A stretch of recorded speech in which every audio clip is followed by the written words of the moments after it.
The NFL stands for not for long. Set, Sharga and Armstead. Roll out, Walker still running out. Looks to the left, wide open, Thompson touchdown. Colin Thompson with the touchdown. There was nobody within 20 yards of him. What a catch off the bobble.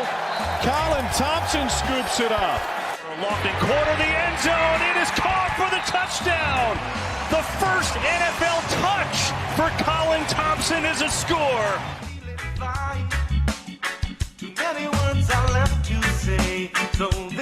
What's up, guys? Welcome back to the Colin Thompson Show.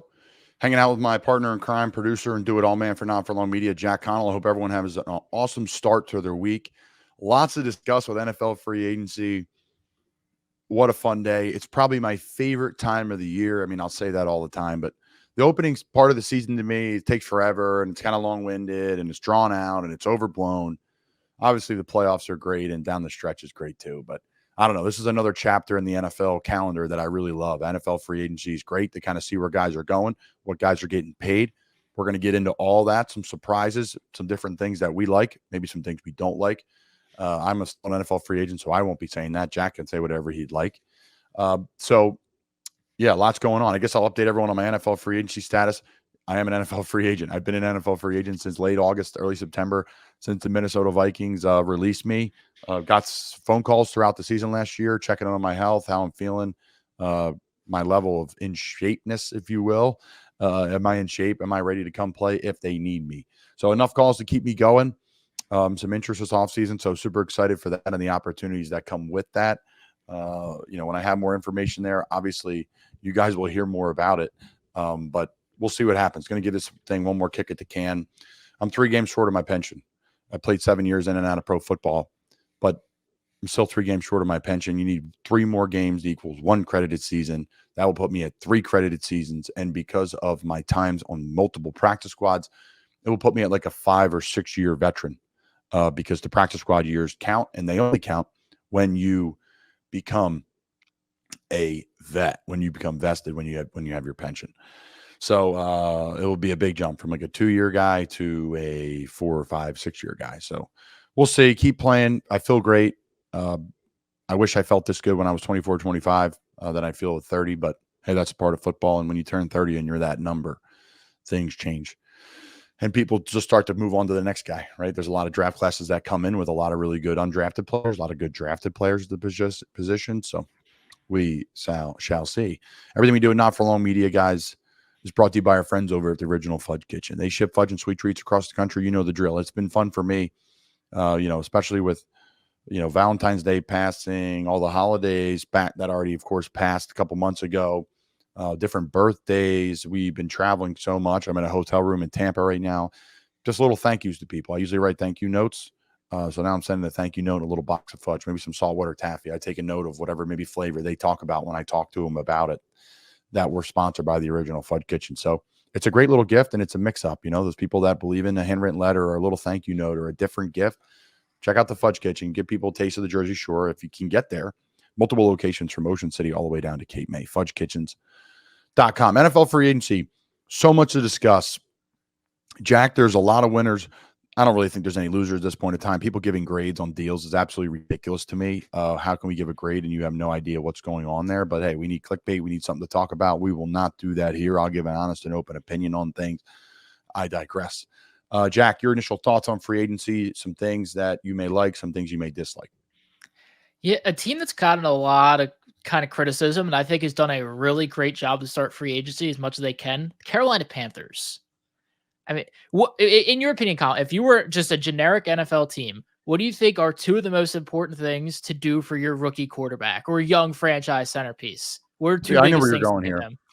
I mean, listen, this is double-sided. I know you're going here. They signed 2 guards, one for $100 million, one for another big chunk of money. They also have Austin Corbett, who just tore his knee again, I believe, at the end of the season, and he was one of the best offensive linemen I've ever played with, a really good player. Is he coming back? I don't know. They just signed 2 guards. Corbett's a guard, not a tackle. And I don't think he's a center either. Maybe he's moving to center. And then for Bozeman, they released Bradley Bozeman, who's one of the better centers in the league, right? He was a cap casualty. Who knows? But I know where you're going, but there's some things here. They have the 2 tackles short up, I think, with Icky. He had a down year last year, but he'll be back Taylor Moton's as solid as a rock always. So I like their O-line. I liked it last year too. They just couldn't stay healthy, and that's devastating for offensive lines. Yeah. And I saw some things that Corbett, when healthy, will likely slide into center in replacement of Bose. And a lot of these teams, you see it often, especially if rebuilding teams in a situation like Carolina, it's going to get worse before it gets better. In terms of you see, I mean, you lose Frankie Louvu to Washington. You have to trade Brian Burns. Brian Burns was just something that was going to hit. Like, you're in a team with a cap situation like Carolina, you can't afford to pay Brian Burns, who's in the prime of his career. He's he's closer to the end of his prime than he is the beginning of his prime. He's still incredibly great. You can't afford to give him that massive contract he deserves. So you get draft capital for it. Granted, it's not as much as it was a few years ago, but times change. And I think that's a very fair deal for him, especially that second round pick that I think it's like 39th overall or somewhere around then, that you can really use to help rebuild that defensive line, or maybe get Bryce Young another weapon. But just shoring up that offensive line and helping Bryce Young get a better offensive line under him, help develop that run game to sort of supplement. Again, Adam Thielen, Chark, like Mingo, like that's a serviceable group. You want obviously a big name in there, but it was much more important, in my opinion, to solidify the offensive line and help give Miles Sanders and Chuba Hubbard a second shot before going into running back and skill positions. You've got to build inside out. And I think they did a really great job of at least attempting to do that at the start of free agency. I think you bring up some great points about the Carolina Panthers. Listen, there's a big debate here. DJ Moore, Christian McCaffrey, and Brian Burns all out the door. All guys I played with, all players that are some of the best players, if not the best players in their position, respectively. They didn't get a first-round pick for any of them. I think it's easy for folks to sit back, look back, and say, oh, wow, we could have got a lot more for them. And yes, you could have. I get that, and I understand that. But sometimes plans don't go as people want them to, and there's different agendas on, are we time to kind of reload? Are we time to rebuild? Are we trying to win right away? And I think for me, for the Panthers, if nobody fits your window of long-term winning, you got to try to find a way to get value for them, because like if you're a team that's not going to win a Super Bowl, you don't want to be stuck in purgatory, or at least have a chance to win a Super Bowl. You're stuck in the middle, and you don't want to be in the middle, in my opinion. You either want to be somewhere in the top 10, or you want to be running for a Super Bowl. That's my choice. So for these guys like a Thielen or these veterans that may not be a good fit, they're a great fit leadership-wise, but you almost need to get worse before you get better. And that's to me shows like the Brian Burns deal, right? Like, we're going to get a second and a fifth for him. We're going to move forward. We're going to focus on the future. I see Dan Morgan being aggressive and making really smart decisions. He's a fantastic person, and he's really good at a front office role. So I was super excited maybe with the direction they're going in Carolina. 2 long-term deals for guards. They have Icky on a rookie deal at left tackle. Taylor Moton's on a long-term deal at right tackle. And Corbett, when and if he is healthy, he can move into the center spot. And that's a really good offensive line. I liked their offensive line last year, like I said, but a lot of injuries. And when you have a lot of injuries, your offensive line is all about cohesiveness. Those teams that go deep runs in the playoffs, everyone was healthy for the vast majority of the season. So I like the direction Carolina's going, Jack. That's a really interesting one. The team that really, how do I say this? The team that I'm really excited about, that's, I think, winning, quote unquote, the offseason so far, is the Washington Commanders. First off, you hire and you have a new owner, which is a really big deal. You have a new owner, which is a massive deal for the direction of the organization. Second, Adam Peters, the general manager, comes from a fantastic front office as they have with the 49ers, navigating the market, missing on draft picks, replacing that, all those different things that the Niners have done. Super, super impressive how talented that team is. So he brings a wealth of knowledge. He brings in Dan Quinn, which recruited me University of Florida. I have a personal relationship with, and he is an absolute stud when it comes to positivity, motivation, getting teams to play better than they will. You saw it at times with the Dallas defense. You saw it with what he did with the Atlanta Falcons organization that was in limbo kind of maybe before he got there. And him and Kyle Shanahan and defensive staff and great players got him to the Super Bowl before the collapse that we all know about. So for me, I love the GM. I love the new owner. I love the GM. I love the new head coach. And I think Dan Quinn's going to get some players that are already there playing better, right? That's what the best coaches want, is to get you playing the best under them. And I think Dan will pull it out of them. I love the addition of Frankie Louvu. I played with Frankie in Carolina. He plays hard. He's super physical. He runs around like crazy. Extreme passion. He will be great for the rebuild and the brand that they're trying to get there, and Dan Quinn's trying to do. Austin Eckler. Some people didn't like this move. I love the move. Guy's extremely productive. He finds a way to have success in multiple different offenses. screen game, running routes, choice routes in the middle, running the ball. Love the guy. They made some big moves inside offensive line wise. And then to bring in a veteran tight end like Zach Ertz, bring in a veteran kicker like Brandon McManus, who's from the area, who's kicked in cold elements in Denver. He's from Philly, played at Temple. He's going to be kicking in kind of grass, outdoor stadiums in the NFC East, at least for the most part, other than Dallas. So to me, I like what Washington's doing because of owner, GM, head coach, and just key moves for guys that fit their brand. The big question now is what their decision is going to be a quarterback in the future for the long term, not just the short term. Yeah, Washington, I think it's really, I mean, every team in the NFC East has really made additions. I guess Dallas really hasn't done much this offseason. So, I mean, they're great as is. So it's not like, but everybody's loading up in the NFC East. It's going to be competitive. It's going to be really exciting to watch. Washington's sort of been a step behind the last few years. And I think now they're really starting to turn a corner. And I'm really curious to see what they do about the quarterback situation. They brought in Marcus Mariota. I don't know who's going to start for them. You got Sam Howell. Sam Howell is what is right now the best QB3 in the NFL. I don't know if they're going to keep him. I say QB3 because I assume they're going to be drafting a quarterback second overall, whether that be Drake May, Jaden Daniels, whoever. But I think you can win really now as a quarterback, Jack. Like, look at CJ Stroud. Like, you got to hit, right? If you hit, boom. I've heard multiple people from the Texans organization that he is a dude. Now, obviously, you see it on TV, but when players in person talk about his practice habits and the thing he's doing on the field, you can get a guy like him in the building. If you can draft that guy, right? Get lucky enough, get fortunate enough, you could really change your whole, projection of how things are going. The Texans down next year, like they're a lock for the playoffs, you would assume. Yeah. And I think the biggest thing you're seeing across the NFL's trend this offseason is the importance of backup quarterbacks. We saw it in action this season with so many starters going down, and you're seeing the financial ramifications of it. Mariota, if he is the backup, you have seen now Jameis Winston just went to Cleveland. You're seeing Sam Darnold go to Minnesota, where he's the starter, the backup, depending if they draft a quarterback 12th overall or if they trade up, regardless.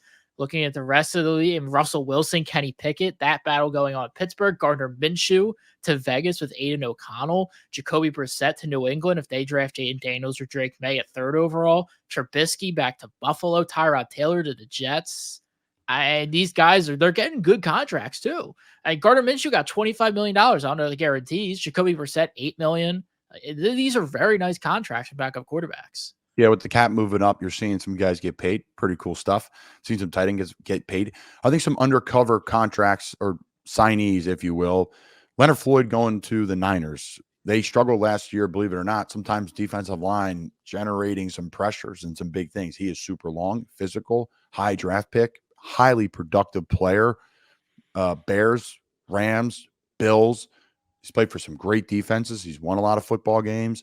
I think that's a really nice hire. I also signing, I love the Gardner Minshew deal too. I think he brings a competitive edge. Like him and Antonio Pierce are going to be like the perfect match for each other. I love the Matt Hennessy signing for the Eagles. I think that's a really big signing there for a backup center spot, maybe a center spot competing for that role. I love the Marcus Davenport signing with Detroit. I played with him in Minnesota. He had a lot of injury issues this year, but I tried to block him. And I said, try to block him with New Orleans. And that guy is an absolute monster and could be devastating. So I think he's going to fit that kind of toughness for Detroit. So if he stays healthy, they're the 3 that I wanted to touch on, or 4, excuse me. I want to go back and talk about Matt Hennessy because I played with Matt Hennessy at Temple. Matt Hennessy was a 2nd-round pick to Atlanta. That was an offensive line over the years that really loaded up with some high-end talent, free agents, paying their own type of guys. They have a good offensive line, and Matt kind of got squeezed out there. So this is a former 2nd-round pick that was on the trading block a couple times, maybe not. People are trying to come get him. Atlanta knew how valuable he was, and they didn't let him go. And now he's going to Philly. Again, this is a 2nd-round pick center who's tall, lean, runs really well. I'm not saying he's Jason Kelce, but he fits a very similar profile, if you will, where this guy is a mover. This guy can pull. This guy can run. This guy is tough. This guy was well coached all throughout his college and pro career. So keep an eye on Matt Hennessy to make an impact. I know the Eagles have a lot of players interiorly they've drafted over the last couple of years preparing for Jason to retire, but Matt Hennessy making an impact. The Temple guy, someone who knows the city. He's from Jersey. His brother played in the NFL, long snapper, is an NFL family from Don Bosco Prep up North Jersey. So something to keep an eye on there, Matt Hennessy, to have a major impact as well. I want to touch on, go ahead, Jack. I was gonna say I'm always really interested to see the numerical side of things, the trends in the NFL, especially if contracts and positional value. The interior offensive lineman, specifically guard market this Paid, boy. offseason, Paid. man, it must be nice to be an 100 offensive mil. guard. 100 mil, Robert Hunt 25 million a year. You have Robert Hunt and Landon Dickerson within hours of each other getting $20 million a year contracts. There's probably been about 10 different guards that have signed for $10, $15 million a year between 3 and 4 years. I mean, Kevin Dotson a couple days ago got paid with the Rams, and then they also paid Jonah Jackson. Lloyd Cushenberry, he's a center, but still $15 million a year. Damian Lewis, we talked about earlier, Carolina. Ezra Cleveland, a little under $10 million a year to go back with Jacksonville. I mean, we talked about Tyler, I forget how he says his last name, Badaz, the center from Dallas, went to Washington, $10 million a year. John Runyon Jr., which also, I still can't fathom that there's a John Runyon Jr. in the NFL. I still feel like it was only like 10 years ago that senior played, but he got paid with New York. It's really awesome to see these interior linemen.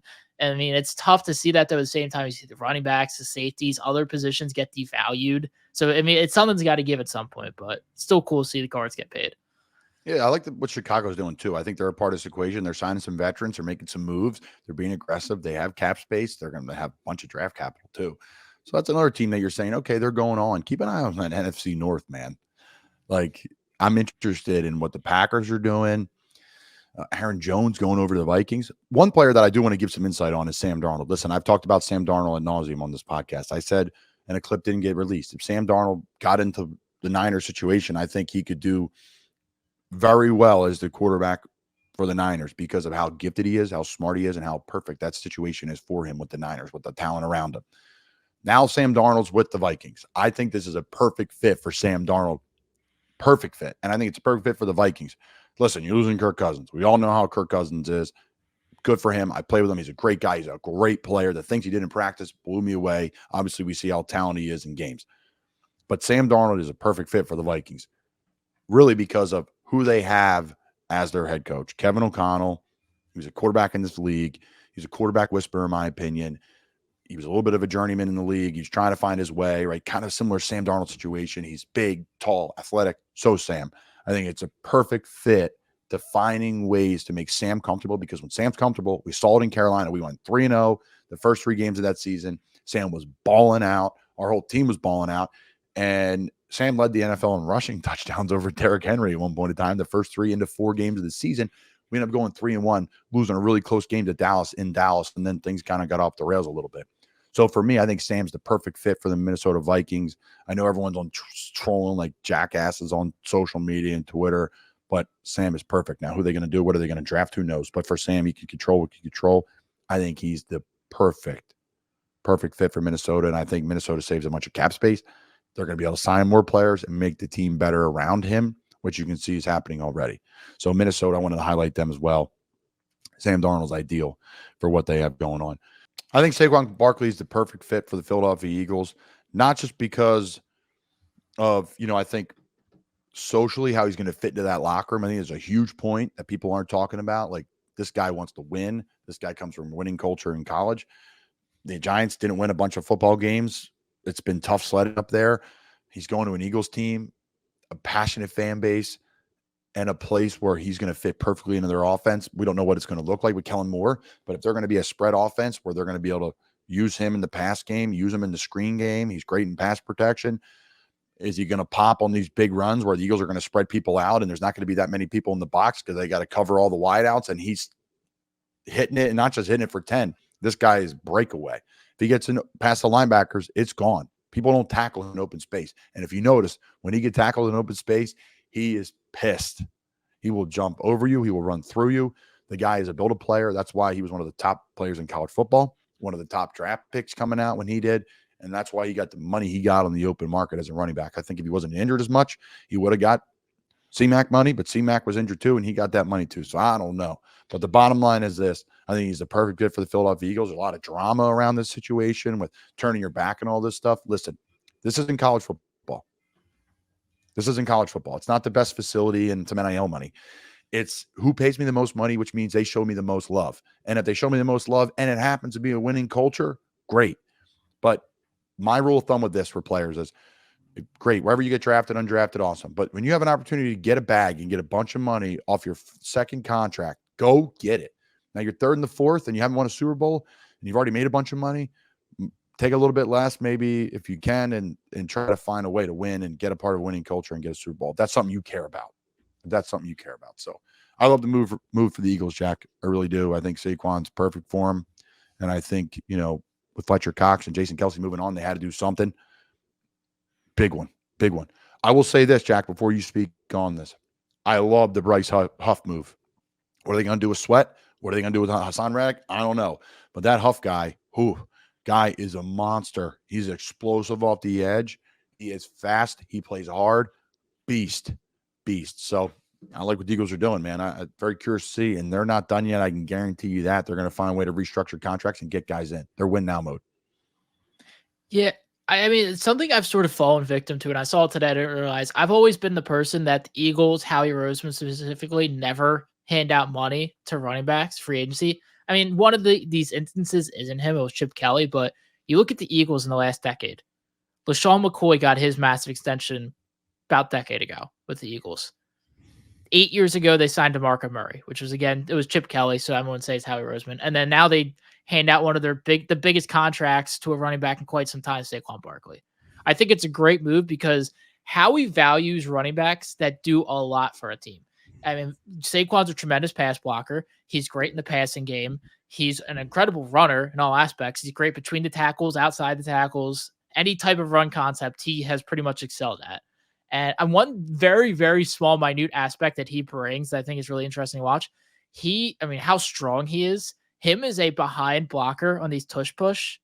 I mean, Jason Kelce is incredibly important to the tush push. I think Cam Jurgens will be just fine. I think the main factor is just Jalen Hurts and himself. But adding basically another elite blocker behind Jalen Hurts, just push him another yard, that's going to be massive in those situations. I think it's going to help I think it's going to be more a problem than it was last year with Saquon now but again, that's just 2% of what he brings to the table with this team. Going to be really, really fun to watch him. DeAndre Swift, I thought, was awesome. He got a great contract, Chicago. I think he's going to thrive there. And a lot of people were harping on that contract. I think it's a really good move for Chicago to sort of solidify that running back room. I know they got Khalil Herbert, but just adding a second punch there, especially with how much cap space they have, I think is really big for Chicago. I'm excited to see what they do with all this draft capital. And the one last thing at the draft I didn't really get a chance to touch on, it's a shame. This wide receiver market was a very solid wide receiver market. I mean, weaker than some years, but it became awful by the fact that it was over before it even started. Michael Pittman, Mike Evans, T. Higgins, they all go back to their teams. And it led Calvin Ridley, Hollywood Brown, and Gabe Davis to the top targets, which they're good wide receivers, but I would put them in the wide receiver 2 category. There was no true wide receiver 1 that hit the open market. And T. Higgins is demanding a trade. So yes, but he's not free to choose any. These teams that you're going to have to pay him, you're in an AJ Brown situation with him. You're going to have to pay him. Yeah. And with how deep this wide receiver draft class is, I would expect a lot of contending teams to explore a wide receiver in that 20s range. There are a lot of really good wide receivers there between Keon Coleman, Xavier Worthy, and this doesn't include the top guys, the Neighbors and the Marvin Harrisons of the world. I would expect a team like Kansas City, especially, I mean, that's the no-brainer, to be really aggressive in this draft to try and secure one of these guys. It's rumored that Kansas City's going after Curtis Samuel. When Curtis Samuel signs with the Chiefs, that is a massive, massive move. I played with Curtis, the Carolina Panthers. He was dynamic in college at Ohio State, playing running back and receiver. He was dynamic for Carolina, running back and receiver. Washington, you saw when he was healthy how dynamic and how impactful he can be on the game. If he stays healthy with the Chiefs, boy, oh boy, watch out. What Andy Reid is going to do with him, because he's like these guys that use these gadget guys on steroids. With Kelce and him together, the things they're going to do to create mismatches, the guy Curtis Samuel can run every route. He can run the football. The jet sweep game. So Curtis Samuel to the Chiefs, to me, would be something absolutely massive and have huge impact on their offense success. When last year there was kind of a defensive football club with obviously Patrick Mahomes and Kelce carrying the load with their great offensive line in Kansas City. Breaking news: Mike Gesicki signing one-year deal up to $3.25 million with the Cincinnati Bengals, per Adam Schefter. Mike Gesicki to the Chiefs for $3 million is an absolute steal. Listen, this guy was ready to break the bank as a tight end coming out of the Dolphins. Not the best maybe match for their system in Miami. Went to New England. Things did not go well there.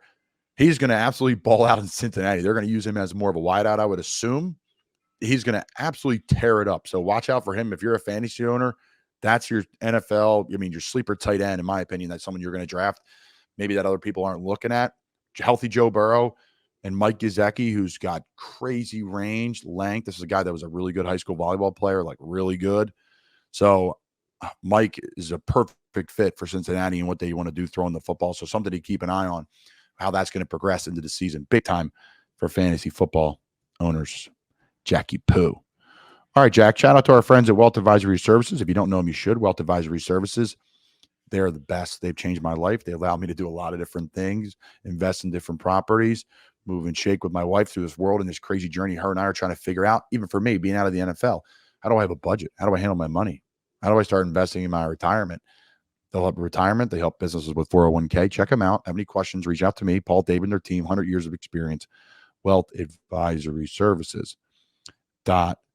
All right, Jack, anything else before we wrap things up? Of course, I thought I wanted to talk about something, but it's slipping my mind. I just saw some breaking news. Shaq Barrett going to Miami Dolphins. Played against Shaq with the Panthers when he was with Carolina. When he was with the Bucks. Really good football player. Looked like a pretty solid deal for Miami. Don't know the details on it yet. Just saw it come across my phone. They've been struggling to find health and edge rushers. They've had a couple guys move on defensive line wise. So you need a good D line to compete in this league, period. Like offensive line, defensive line, quarterback, number one receiver, and a corner. And that's the recipe somewhat to figure things out, at least to be healthy. So I love that move. Anything else here? A lot of free agents. Danielle Hunter, what's he going to do? That guy's worth tons of money. Are people going to pay Danielle? Like, I think he's worth it all, but like how much money's left? So that's interesting with him. Patrick Queen, really interesting. Derrick Henry. He's the last running back off the board. Did Calvin Ridley sign yet? Calvin Ridley did not sign yet. Devin White with the Bucks, really good player. Tyron Smith, Stephon Gilmore, C.J. Gardner-Johnson, Kendall Fuller, Marquise Brown, Chase Young. Like, that guy was so good, highly touted. I think Jadeveon Clowney's an interesting one. Like, that guy was a beast this year or late in his career. Like, was an absolute monster. Bobby Wagner, maybe he's in Philly. He makes a team-friendly deal and signs in Philly because they need a backer. People in Philly be going crazy. So, I don't know. Bobby's probably chasing another Super Bowl ring. He's got a bunch of money. We'll see. Yeah. I was going to basically just talk about how it's the edge market and the offensive tackle market really haven't been solidified much at all. Like you just mentioned, Danielle Hunter, Jadeveon Clowney, and Chase Young, all still unsigned. But Kai Becton, who's sort of a project at this point, I think could be really good if he gets the right coaching and just gets healthy. I think he could be Jonah Williams is another big name. Tyron Smith and Trent Brown, who of course they're kind of in their 30s, but still we've seen Jason Peters is 42 years old and he's still capable. Oh, they're going to have jobs. Tyron's probably going to go back to Dallas. Big Trent won't be back in New England. Things didn't go well there. Obviously, I think he wasn't active for a game at the end of the year. He was owed a bunch of money. So he'll move on. He'll get paid somewhere and go somewhere else. Here's an offensive lineman I want to talk about, Jack. John Simpson, Ravens. Okay. Signed with the Jets, 2-year deal worth $18 million. So my dad texted me a couple of weeks ago. He said, "Hey, I'm sitting next to this really big dude at the bar down in Key West." I'm like, "Okay." They say he plays for the Ravens. You know him? I said, I don't. I heard of him, but I don't know him personally. So my dad, eventually, he's like, "I'm not going to bug him. He'll make his way over and I'll say something." So my dad says something. Says, "Hey, do you play for the Ravens? My son plays in the NFL. Did you know that? His name's Colin Thompson. He rode the bench for 7 years. You ever heard of him?" And John Simpson talked to my dad with his wife and his kids for I think 10, 15 minutes. And my dad said he was one of the nicest people he's ever met. So congrats to John and his family. I reached out to him, DM, shot him a message. We'll get him on the show. So excited for John. And really, guys, our show is going to turn over and change April 1st. It's going to look a lot different. We're going to be rocking and rolling. It's going to be fun. Big time guests. We're kind of kicking the can down the road, doing some great shows, still trying to produce good content, but really it's April 1st, I should say. If I said March 1st, I apologize. April 1st, there's going to be some big kind of things coming on with some different sponsors. A new show we come out with. Not really going to talk about food, drinks, football. That's taking a little bit. That won't be out until the summer. So lots going on there. Anything else, Jack, before we wrap things up? No, that's everything for me from free agency. Before we go, guys, I want to talk about a foundation that's now near and dear to my heart, something I didn't really know about. John Brazier and the Philadelphia Phillies staff brought to my attention the Darren Dalton Foundation, which is a 501c3 organization that is committed to providing financial assistance to those suffering from primary malignant brain tumors. The foundation provides grants to families struggling to meet the financial obligations due to this diagnosis.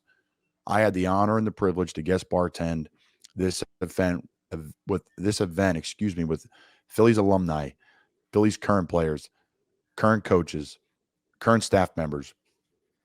It was fantastic. If you can't give to this organization, try to get to this event next year if you're down in Clearwater, because it is so cool. It is so fun. I think it was $100 for regular admission, $200 for VIP, and there's awesome silent auctions. I believe it's all you can eat and drink.